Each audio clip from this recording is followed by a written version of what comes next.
Assalamualaikum warahmatullahi wabarakatuh. Kali ini penulis ingin bahas soal uh, pentingnya teknologi mesin ya. Penulis ngomong gini karena ia ada motor yang baru dirilis di India, tapi motor bajai Pulsar 250. Ada yang N naked, ada yang F fairing.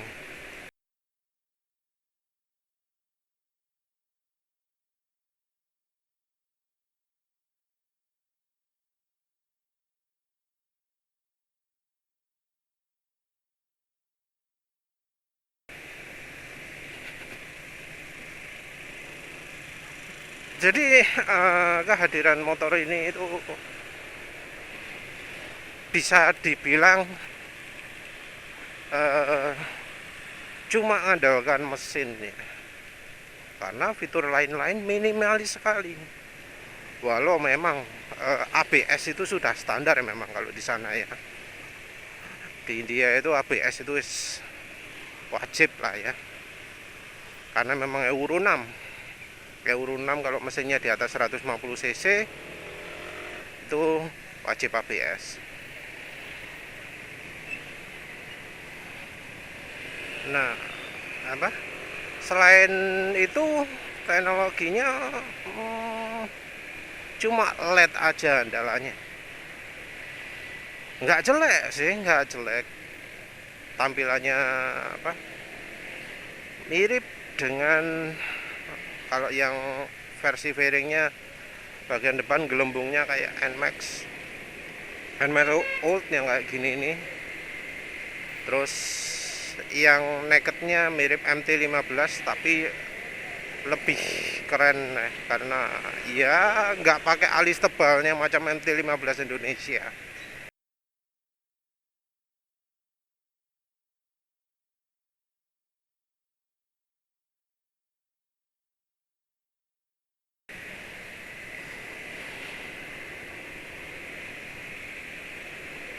Jadi DRL-nya yang putih itu dibuat kayak mata sipit gitu ya. Terus yang bulat belakangnya juga dikasih casing sehingga nggak kelihatan begitu jelek lah. Kalau memang di sudut tertentu kelihatan aneh. Jadi kayak orang teriak ya. Tapi ya lumayan lah ya daripada kalau yang MT-15 menurut penulis.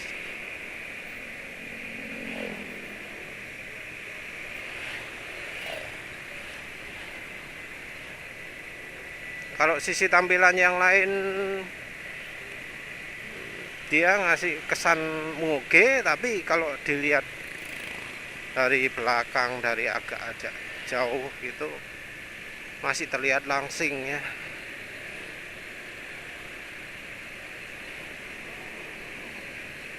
Tapi fitur-fitur lain nggak ada. Contohnya fitur lain nggak ada upside down, fiturnya ya cuma teleskopik itu aja. Ya mungkin agak modern itu adalah monoshock.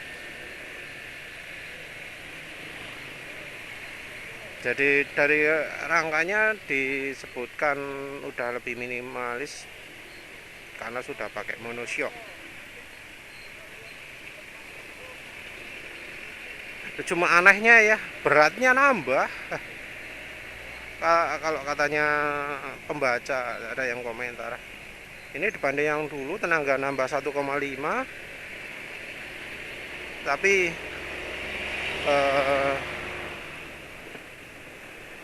apa jenenge beratnya nambah 19 kilo.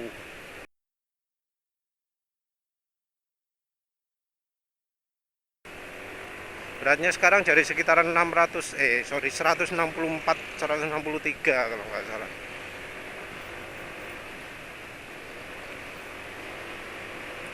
Termasuk berat itu, termasuk ya sama sih dengan kategori mesin 250 cc dari Honda atau dari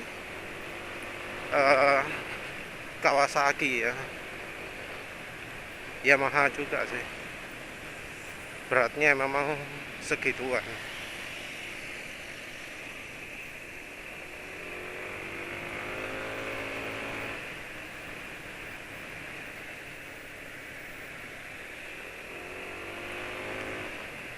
Nah, dari berat ini kenapa gitu ya, padahal katanya versi sebelumnya lebih ringan. Versi sebelumnya itu yang 220 ya, Bajaj Pulsar 220. Kenapa cc nambah sedikit, tenaga nambah sedikit, tapi berat nambah banyak? Kalau menurut penulis ini itu lebih karena LED-nya ya, LED sama apa jenenge, monoshocknya. Jadi monoshocknya itu mungkin butuh tumpuan ya. Kalau apa namanya, kalau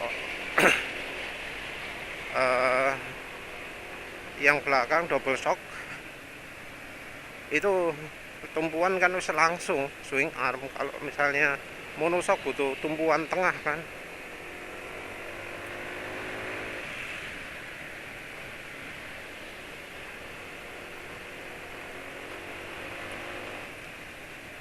Ya wes, terus speedometer sederhana ya, nggak pakai aneh-aneh.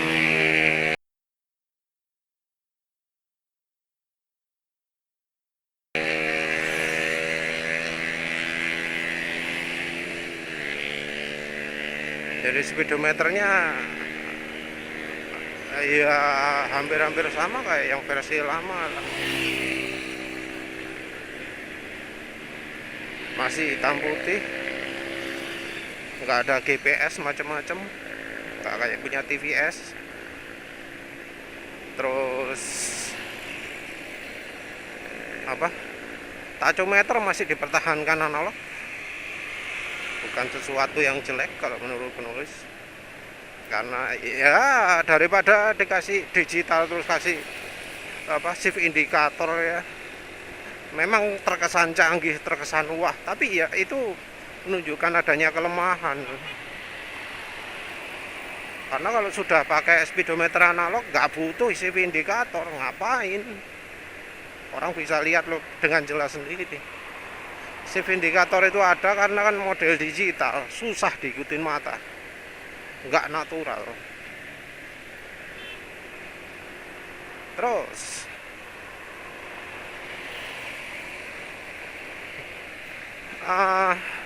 kunci juga kunci biasa, nggak ada smart key ya. Nggak ada smart key. Lain-lain ya kayaknya itu aja ya, nggak jelek-jelek amat lah, termasuk keren.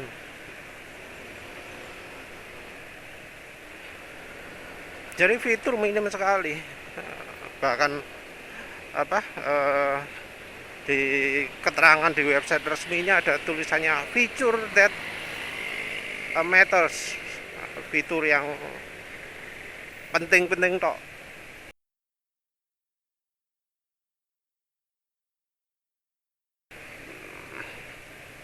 Nggak ada sleeper clutch, nggak ada apa ya, pemane personel jumlah gigi aja cuma 5 percepatan.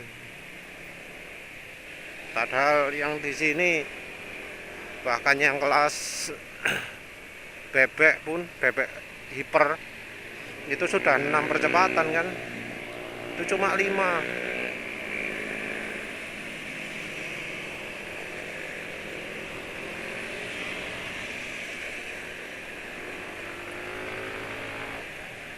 Cuma ya itu tenaganya gede, 24,5 kalau nggak salah PS.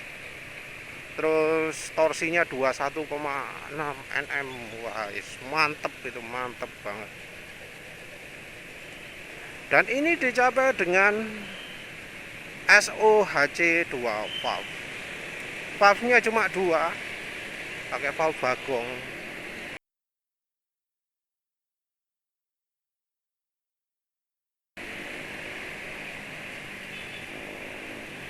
Nggak bisa RPM tinggi lah. Ya sebenarnya nggak bisa diomong gitu, karena ya tenaga puncak aja cuma beda dikit dengan punyanya CBR 150R atau CB 150R yang tenaga puncaknya di 9000 rpm. Jadi yang punya Bajaj Pulsar ini tenaga puncaknya di 8750 rpm. Beda dikit banget kan.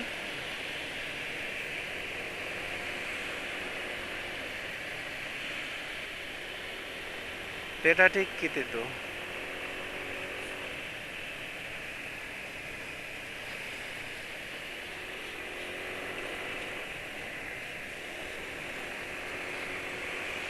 Jadi apa ya? Jadi pingin ketawa ya, lucu juga karena ini 2 valve SOHC tenaga bisa 24,5. Yang satu lagi adalah harga. Harganya kalau di sana 1,44. Harga ini 1,44 lah atau 144.000 rupiah kalau nggak salah ya. Itu yang versi fairingnya, yang versi nakednya lebih murah, 1,37 kalau nggak salah.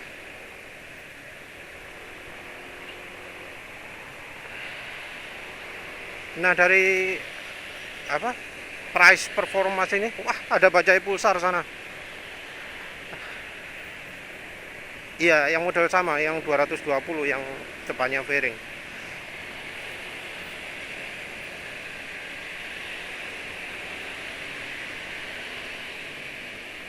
Apa? Sampai mana tadi? Price performance termasuk sangat tinggi lah. Di sana R15 V4 dijual 1, berapa? 1,6 kalau nggak salah ya. Berapa? Aduh lupa. Iya kayaknya 1,67 atau berapa. Banyak lupanya sih.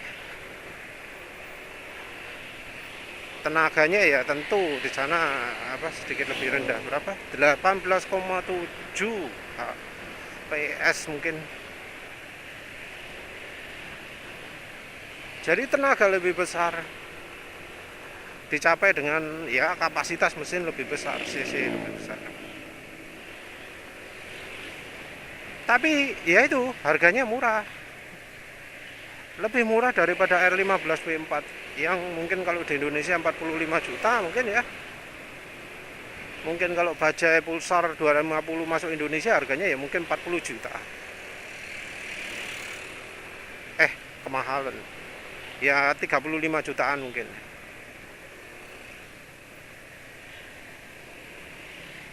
Ini jadi menarik ya. Orang-orang itu kan banyak yang ngomong mesin yang hebat DOHC, mesin yang paling sip itu DOHC. Terus semenjak ada VVA banyak yang ngomong VVA paling sip, VVA paling hebat gitu ya. Tapi kalau lihat seperti itu, kita nggak ngomong kapasitas mesin, yang realitas saja lah. Orang kalau beli itu nggak berdasarkan kisaran kapasitas mesin, tapi dari harga.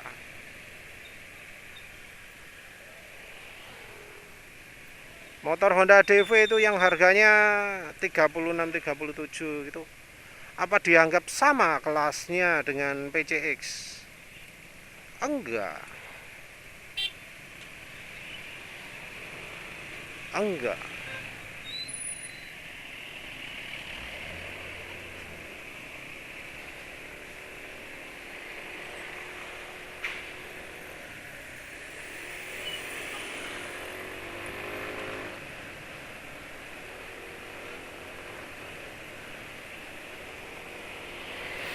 pasti dianggap lebih mewah. Kenapa? Karena harganya lebih mahal. Terus gampangannya lah, jangan salah ya, contohnya pakai PCX dengan Vario 150 kan sama kapasitas mesinnya 150 cc. Apakah Honda ADV sama dengan Vario? Enggak kan, kelasnya sudah dianggap beda. Padahal ya mesin hampir sama. Jadi kita ini ngomong-ngomong soal mesin kapasitas gini, padahal aslinya di kenyataan orang itu membedakan dari sisi harga. Kalau nggak percaya lah, NS 200 Pulsar juga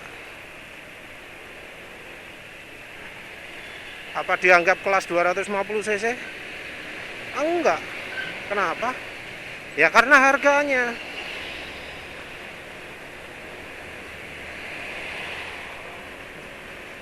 Dulu harganya itu ya wes setara dengan CB, dengan Fiction gitu.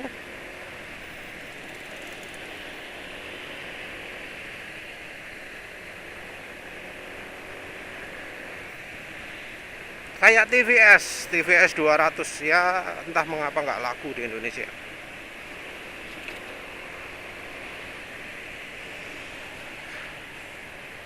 (200 cc) apa dianggap kelasnya 250 cc? Enggak. Ya karena harganya juga. Harganya mendekati versi 150 cc.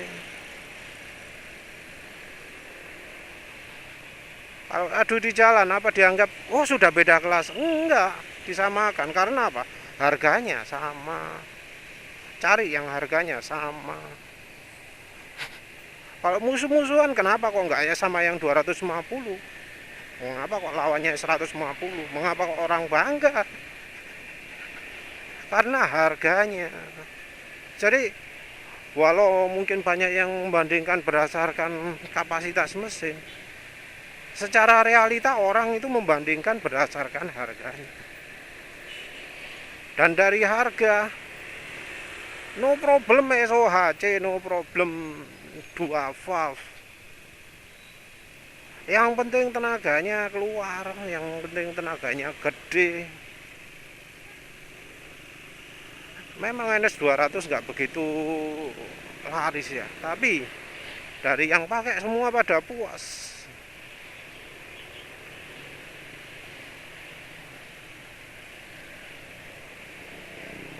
Oh ya, dulu penulis pernah buat artikel ya, melarang orang beli NS 200. Saat itu Bajaj masih di Indonesia. Ya apa? Saat itu ada problem gitu loh, NS 200 itu getar. Jadi NS 200 itu problemnya beda dengan yang apa Bajaj Pulsar yang lain. NS 200 itu kan businya 3, yang lain-lain businya 2.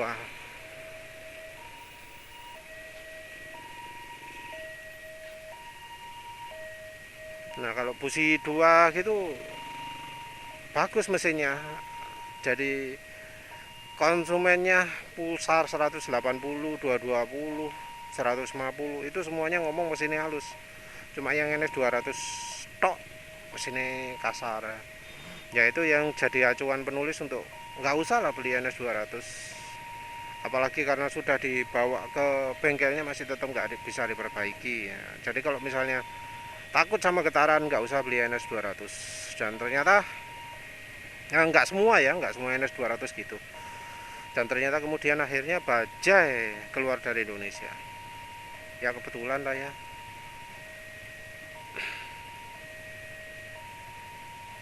Saat itu Bajaj keluarnya karena dianggap melanggar patennya Honda yang busi 2. Jadi Pulsar 150, 180, 220 itu dianggap melanggar patennya Honda, sehingga nggak boleh dijual di Indonesia.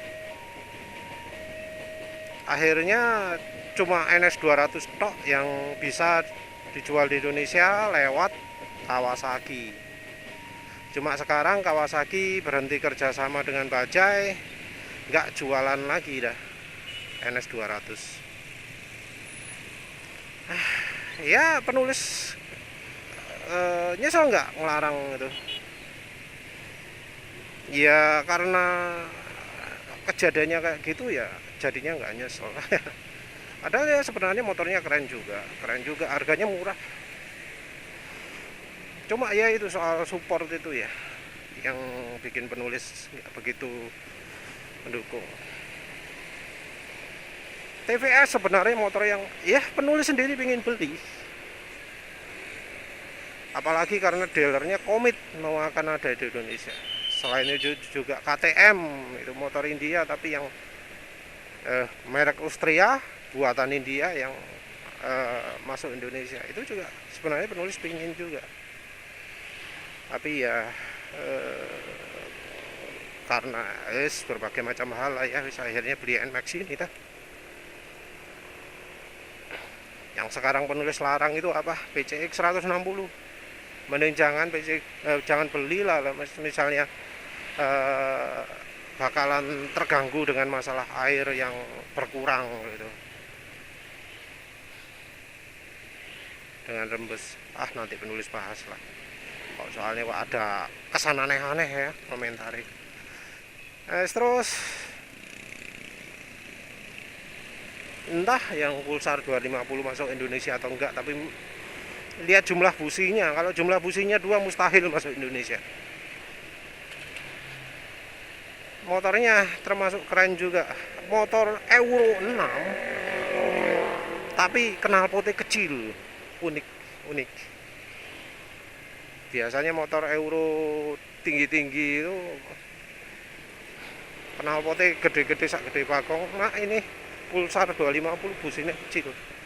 Ya mungkin itu keunggulan mesin SOHC, naga keluar dari bawah. Entah kenapa kok penulis nggak deteksi adanya teknologi resonansi exhaust stack.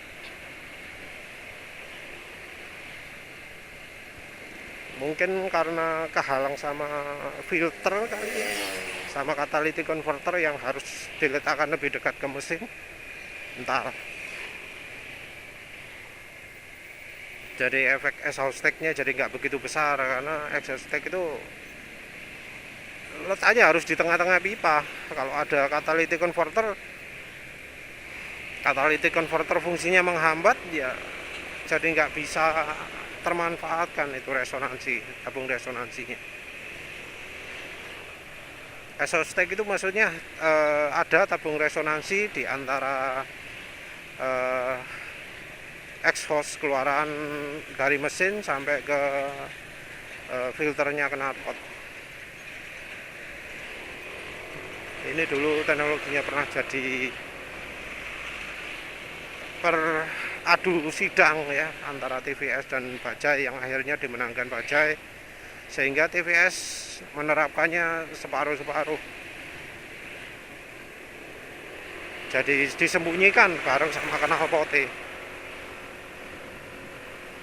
Jadi kalau lihat knalpotnya RR310 atau TVS 200 itu kan ada 2 ya. Yang satunya itu tabung resonansi mesti.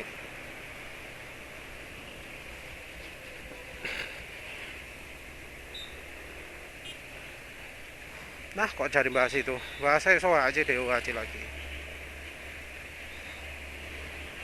Jadi mesin SOHC itu jelas bisa unggul. Untuk kapasitas mesin yang sama mungkin DOHC bisa mengeluarkan tenaga lebih banyak. Tapi ya itu harganya kan jadi mahal.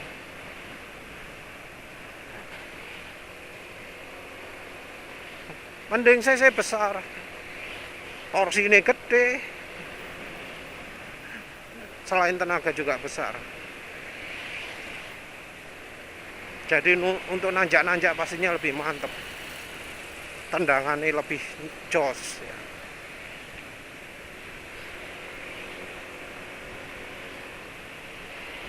Torsinya gede itu yang jadi mantap kalau dibuat narik.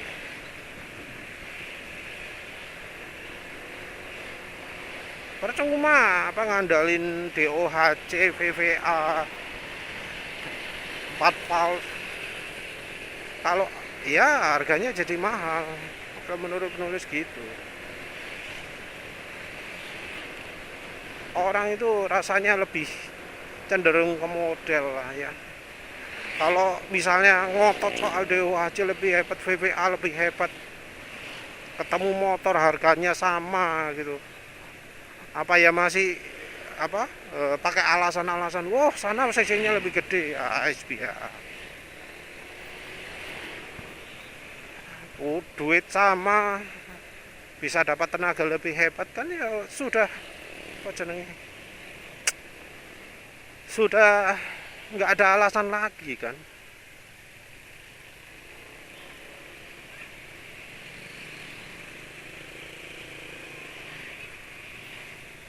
Nah misal ada apa beneran hadir di Indonesia, pasti pingin nggak itu. Apalagi dari sisi model ya termasuk keren, yang naked keren, yang fairing ya lumayan lah, masih mempertahankan khasnya Pulsar ya, depannya bulat gede gitu.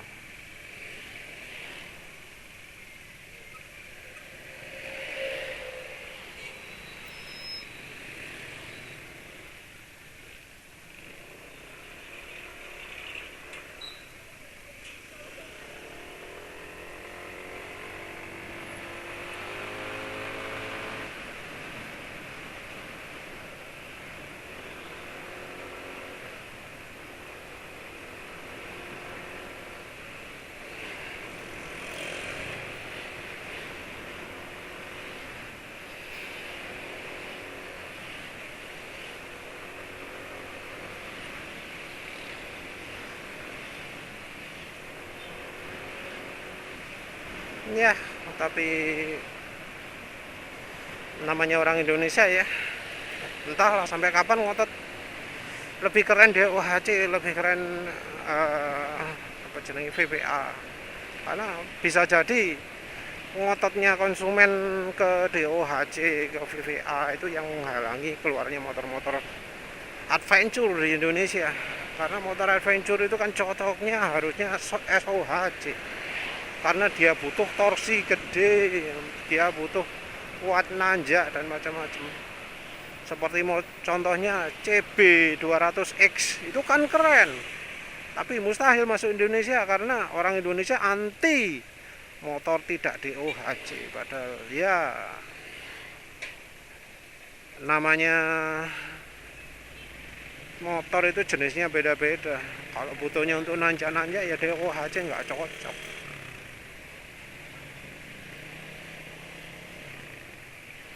Butuhnya yang torsinya gede, motor gali tanah gitu ya. Padahal motor trail laris loh ya, kayak Honda CRF, Kawasaki apa KX L.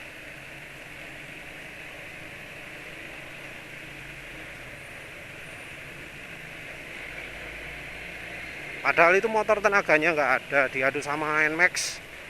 Ya anggap aja imbang lah, atau malah bahkan ketinggalan. Tapi biasanya mereka soalnya sudah modif, jarang ada CRF gak modif ya, soalnya ya lemah banget kan tenaganya kalau di jalan.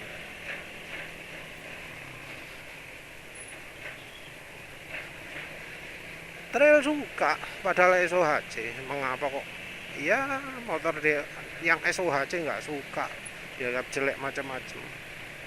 Ya bisa jadi Hondanya, Yamaha-nya, Suzuki-nya takut sama fans sehingga nggak mengeluarkan motor adventure. Padahal sebenarnya banyak orang yang pingin dapat motor adventure. Ya wes lah, begitu aja ya. Aneh kok orang Indonesia wes. Begitu aja, terima kasih sudah menonton. Assalamualaikum warahmatullahi wabarakatuh.